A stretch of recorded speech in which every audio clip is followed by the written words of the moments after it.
Huwag niyo na po kaming hanapin sa mga presinto sapagkat ang inyong mga pulis ay nasa inyo ng mga telepono. Dial 911, darating ang inyong mga pulis sa loob ng 5 minuto. Lingkod sa bawat Pilipino at magbibigay ng tamang impormasyon para sa tahimik at maayos na Pilipinas. Police News Network, alagad ng batas, tagapagtaguyod ng balitang pulis, sandigan ng mamamayan, patnubay ng katotohanan. Kampo Krame, maghahatid ng pinakahuling kaganapan at nagbabagang balita. Ito ang PNN Police News Network. At ngayon, ang inyong mga tagapagbalita. Magandang araw, bagong Pilipinas. Ako, ang inyong alagad ng batas, tagataguyod ng Balitang Pulis, Patrolman Adrian Dayao. Maghatid sa inyo ng tamang balita, kwento ng pulis at serbisyo para sa mamamayan, at ito ang PNP News Online, ang pangunahing balita ng Police News Network. Alagad ng batas, tagataguyod ng Balitang Pulis.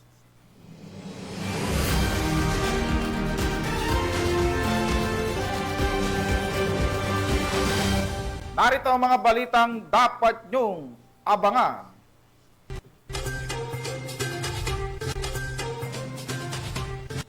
Mahigit 1 milyong pisong halaga ng smuggled na sigarilyo nasabat ng mga otoridad sa Maguindanao del Norte. Top 1 most wanted person na may kasong qualified rape arestado sa San Esteban, Ilocos Sur. At mahigit 4 na milyong pisong halaga ng illegal na droga na kumpiska sa Pili, Camarines Sur.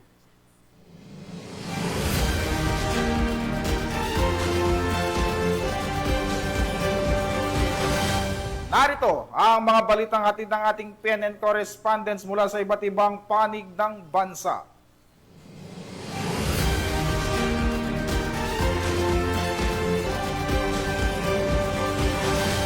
Simulan natin ang balita mula sa bahagi ng Luzon.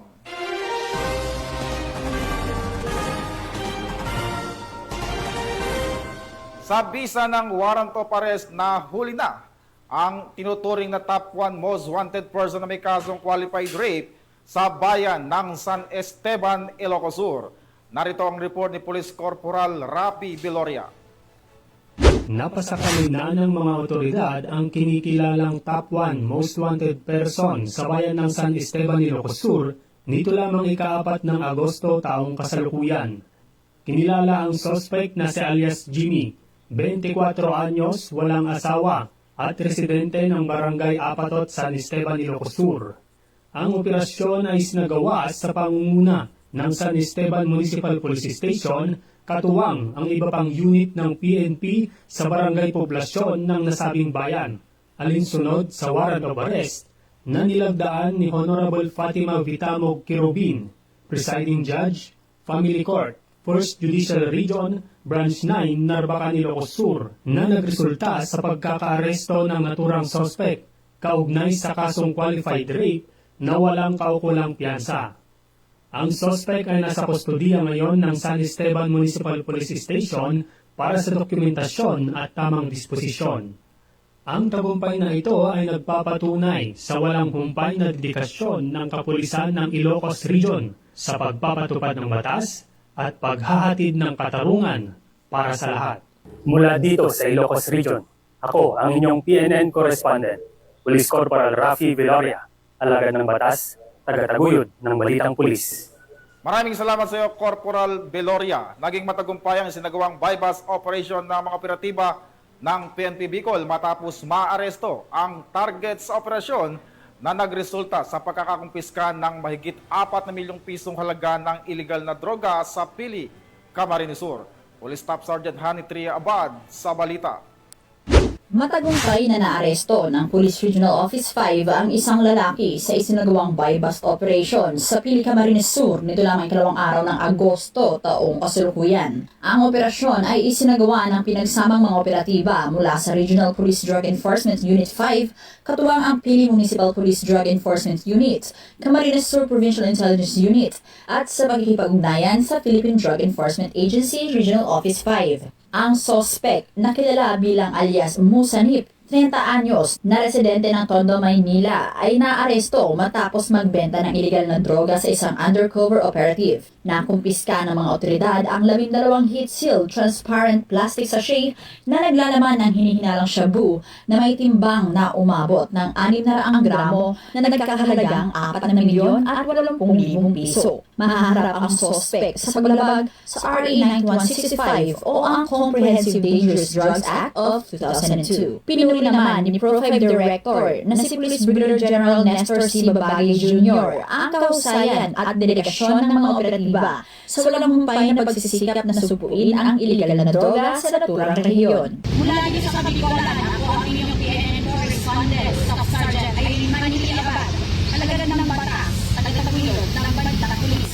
Maraming salamat sa Staff Sergeant Abad. Opisyal nang itilaga ang bagong Provincial Director ng Benguet Police Provincial Office sa isinagawang turnover ceremony na ginanap sa Masigasig Grandstand Camp Major Dangwa, La Trinidad, Benguet. Patrolman Lisel Digman, ibalita mo. Matagumpay na naresto ang top 4 most wanted person sa lalawigan ng Abra at top 1 most wanted person ng bayan ng San Juan sa ikinasang manhunt operation ng San Juan Municipal Police Station sa pamumuno ni Police Captain Aldrin B. Alipio, Officer in Charge, nito lamang 2 ng Agosto taong kasalukuyan. Bandang 1:30 ng hapon na naresto ang suspect sa bisa ng warrant of arrest na inihain ng Honorable Germana Pablos Ballesteros, Presiding Judge of the Regional Trial Court, Branch 1, Bangged, Abra. Nakaharap ngayon ang suspect sa kasong statutory rape, 2 counts under Article 266 ng Revised Penal Code na walang ikrumendang piyansa at rape by sexual assault, 2 counts.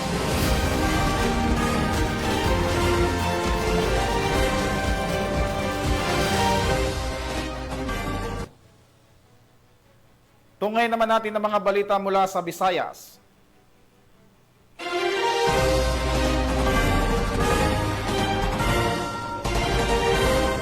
Sa walang patid na operasyon ng PNP laban sa illegal na droga, nadakip ang isang street-level individual sa isinagawang buy-bust operation ng mga otoridad sa Barangay Poblasyon, Badyangan, Iloilo City. Patrolman Andrea Dominic de Palubos sa report.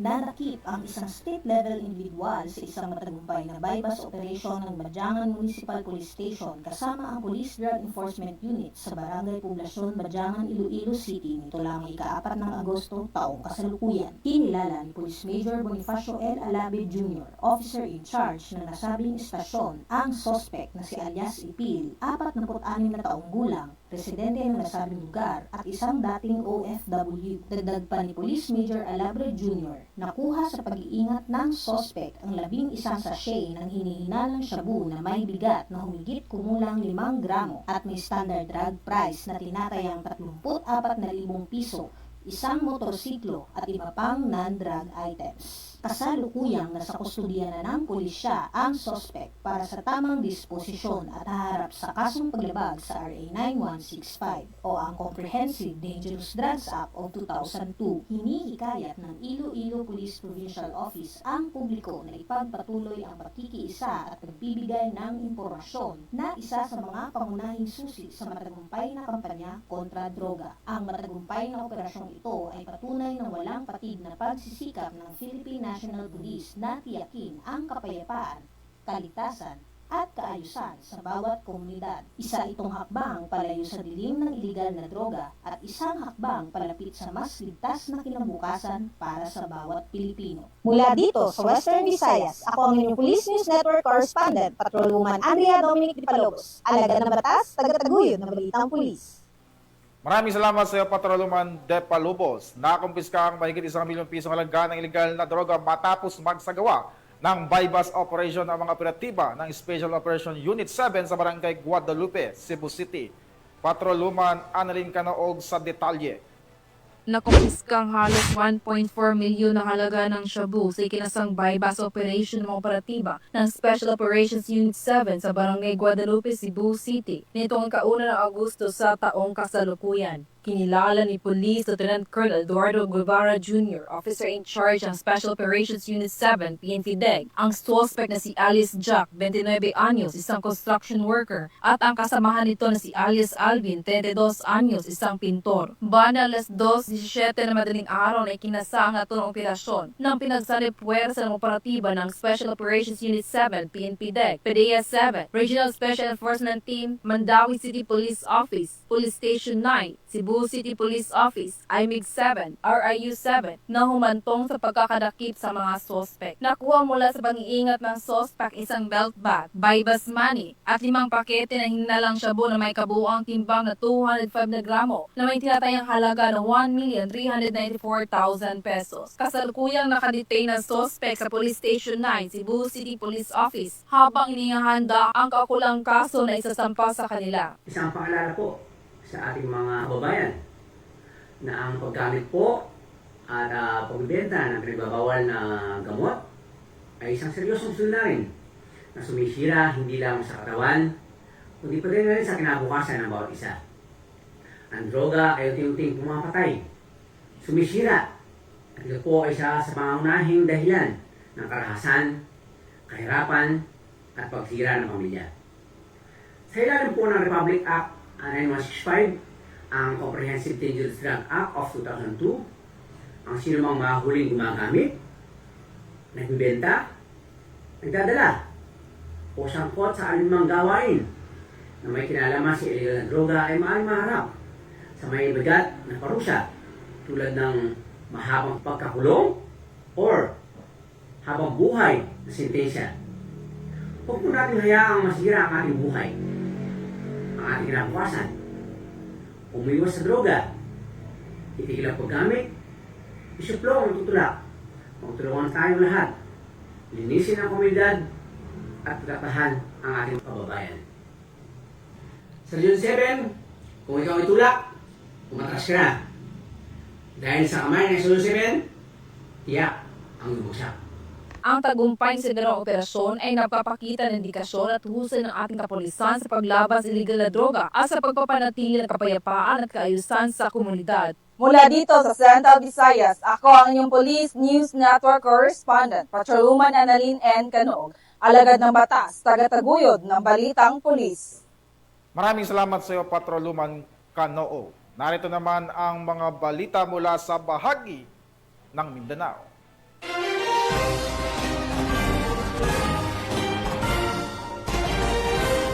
Asong paglabag sa Republic Act 9165 ang kakaharapin ng 3 high-value individual matapos mahuli sa kilasang bypass operation ng mga kapulisan sa Barangay Ilang, Davao City. Ibabalita yan ni Patrolwoman Mariel May Dangilaw. Arestado ang isang itinuturing na high-value individual na nasa top 3 sa Regional Drug Watch List sa isinagawang operasyon ng Regional Police Drug Enforcement Unit 11, katuwang ang iba't ibang unit ng PNP at PDEA 11, sa bisa ng implementation of search warrant noong ika-4 ng Agosto taong kasalukuyan sa Bago Uma, Menterbro, Barangay Ilang, Davao City. Kinilala ang suspect na si Alias Am-Am, 31 anyos, na residente ng nasabing lugar at itinuturing na top 3 regional level high-value individual. Nasamsa mula sa suspect ang tinatayang 153 grams ng hinihinalang shabu na may halagang 1,040,400 pesos, isang 38 revolver na may 2 bala, ilang drug paraphernalia at buy-bust money. Ang operasyon ay isinagawa sa bisa ng search warrant.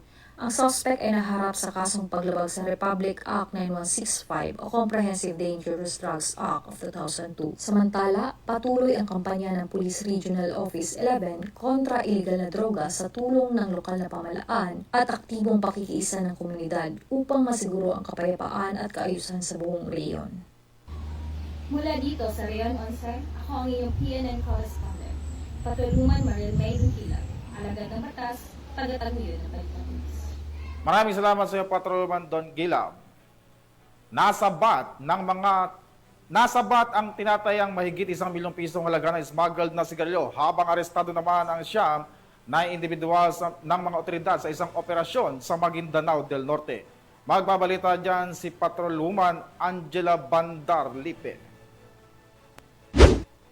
Nasabat ang tinatayang 1,935,000 pesos halaga ng illegal na sigarilyo at siyam na individual ang arestado sa ikinasang operasyon sa Barangay Pilantaw Parang at Barangay Sugod Matanog, Maguindanao del Norte nito lang may kaisa ng Agosto taong kasalukuyan.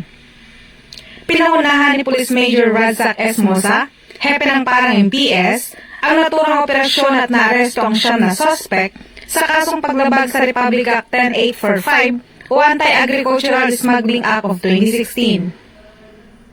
Ayon kay Police Major Musa, nakatanggap na impormasyon mula sa isang concerned citizen ang tanggapan ng Parang MPS at agad na ikinasang operasyon katuwang ang Maguindanao del Norte PNP at habang isinasagawa ang operasyon nagkaroon ng enkwentro sa pagitan ng operatiba at mga sospek.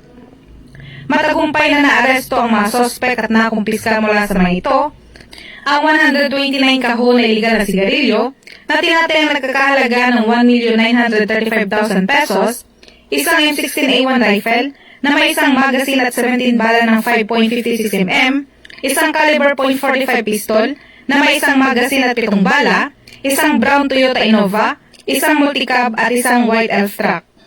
Ang mga naarestong sospek kasama ang mga nakumpiskang iligal na sigarilyo at armas ay nasa kustodiya ng Parang MPS. Ang mga nakumpiskang sigarilyo ay tinakdang i-turn over sa Bureau of Custom para sa wastong disposisyon. Patuloy ang pinagting ng kampanya ng Parang PNP laban sa smuggling at iba pang iligal na aktibidad upang matiyak ang kapayapaan at kaisan sa lalawigan.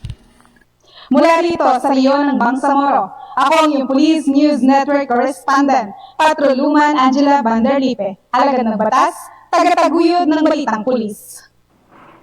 Maraming salamat sa iyo, Patrolwoman Bandarlipe. Muli po inayayahan ng Rotary Club of Camp Crame katuwang ang pamunuan ng ating kapulisan para sa nalalapit na Run with the Chief, Run for a Cause sa August 24, 2025 alas 4 ng umaga na gaganapin sa Parkland State, Pasig City. Ang makabuluhang hakbang sa pagtataguyod ng mental toughness, physical readiness at higit sa lahat, pagkakaisa sa hanay ng kapulisan at ng mamamayan. At yan ang mga balitang nakalap ng ating PNN correspondents mula Luzon, Visayas at Mindanao. Maglapit po, samahan niyo kami sa darating ng August 24 sa Parkland sa Quezon City sa isa na mga kapanapanamit na run event ngayong 2025. Ang Run the Chief, organized by the Rotary Club of Camp Crame. This exciting initiative is more than just a fun run. It's a run for a cause aiming to promote health and wellness, community solidarity, and civic engagement. Let's run with the heart. Let's dance with purpose. Let's run with the Chief. Hope to see you all there.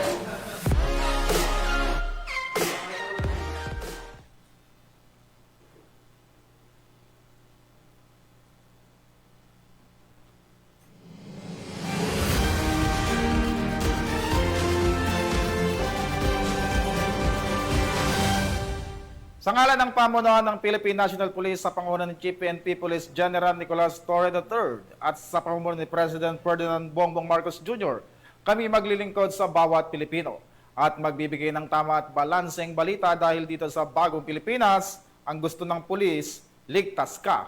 At bilang bahagi ng mas pinabilis at mas pinalawak na emergency response system, muli naming ipinapaalala ang panawagan sa ating mga mamamayan na huwag nyo nang hanapin ang mga pulis sa mga presinto sapagkat kami ay nasa inyo ng mga telepono. Dial 911, darating kami sa loob ng 5 minuto. Mula rito sa tanggapan ng tagapag-ugnay ng Pambansang Pulisya, ako ang inyong alagad ng batas, tagataguyod ng Balitang Pulis, Patrolman Adrian Dayao, maghahatid sa inyo ng tamang balita, kwento ng pulis at serbisyo para sa mamamayan at ito ang PNP News Online, ang pangunahing balita ng Police News Network.